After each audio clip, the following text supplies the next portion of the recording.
Buenos días, buenos días, buenas... Hoy vamos a hablar del sustantivo.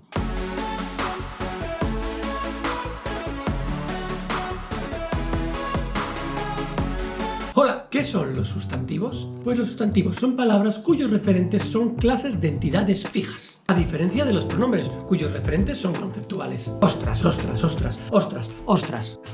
Frena, Miguel, ¿qué te pasa a estos pueblos? ¿Se ha entendido lo que he explicado? Bueno, vamos a recapitular y lo miramos con más calma. ¿Qué son los sustantivos? Los sustantivos son palabras. ¿Y para qué sirven? Pues sirven para nombrar. Por eso también los llamamos nombres. Desde el punto de vista morfológico, es decir, desde el punto de vista de la forma de las palabras, este tipo de palabras cuentan con un lexema. ¿Recordáis lo que es un lexema, verdad? Os dejo el vídeo de lexemas y morfemas en la descripción por si queréis recordarlo. Además del lexema, este tipo de palabras pueden llevar morfemas derivativos y flexivos, tanto de género como de número. Los sustantivos pueden formarse de diferentes maneras, las explicaremos más adelante, pero una de las más importantes es lo que llamamos sustantivación, y ocurre cuando convertimos en sustantivo otras categorías gramaticales, como adverbios o adjetivos. Hablaremos de esto en otro momento, haremos un vídeo de cómo funcionan precisamente la sustantivación y la creación de nuevas palabras. ¿Cómo clasificamos los sustantivos? ¿Qué tipos de sustantivos hay? Pues hay varias maneras de clasificarlos. Según la semántica, es decir, el significado de las palabras, podemos clasificarlos en concretos y abstractos. Los sustantivos concretos son nombres de cosas que podemos percibir por los sentidos. Representan conceptos independientes y podemos imaginarlos como realidad, como por ejemplo niño, mesa, árbol. Por otro lado tenemos los sustantivos abstractos. Representan conceptos dependientes, inmateriales, y designan por tanto entidades que no se perciben con los sentidos de cuerpo, sino con la mente. Entre ellas tenemos el concepto de nación, de amor, de alegría. Según la unicidad de la referencia, es decir, que la referencia sea única o no, tendríamos propios o comunes. Los comunes permiten nombrar a todas las personas, cosas o entidades de la misma clase o familia, sin particularizar su significado. Por ejemplo, hombre, caballo, casa, agrupan objetos que se denominan por sus características, sin expresar rasgos distintivos. Por eso se consideran sustantivos genéricos. Los sustantivos propios, por otro lado, sirven para especificar, distinguir o particularizar a cada individuo y diferenciarlo de los demás de su misma clase, género o especie.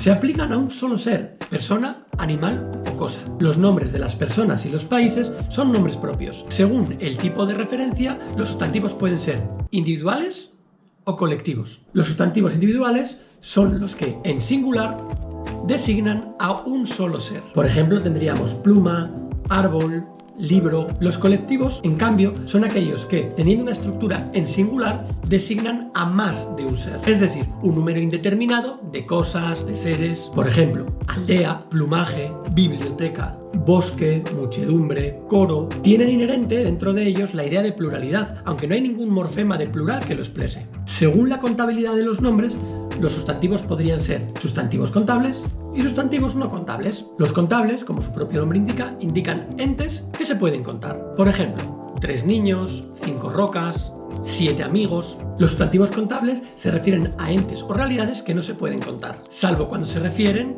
a clases o variedades distintas de ese sustantivo. Por ejemplo, tendríamos leche, cerveza, agua, harina, pan. Y aquí viene la maravillosa pregunta.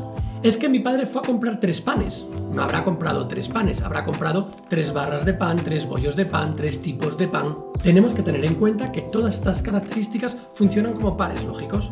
Es decir, si es una cosa, no es la otra. Por ejemplo, si un sustantivo es común, no puede ser propio. Si un sustantivo es concreto, no puede ser abstracto. Si un sustantivo es individual, no puede ser colectivo. Y si un sustantivo es contable, no puede ser incontable. Vamos a ver un ejemplo.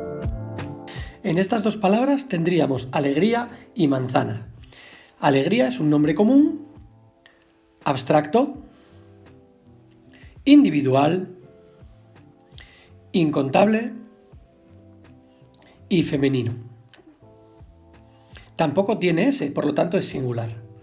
Manzanas sería un nombre común, concreto, individual, contable, femenino, plural. En este otro ejemplo tendríamos bosque, que sería un nombre común, concreto, colectivo, contable, masculino y singular.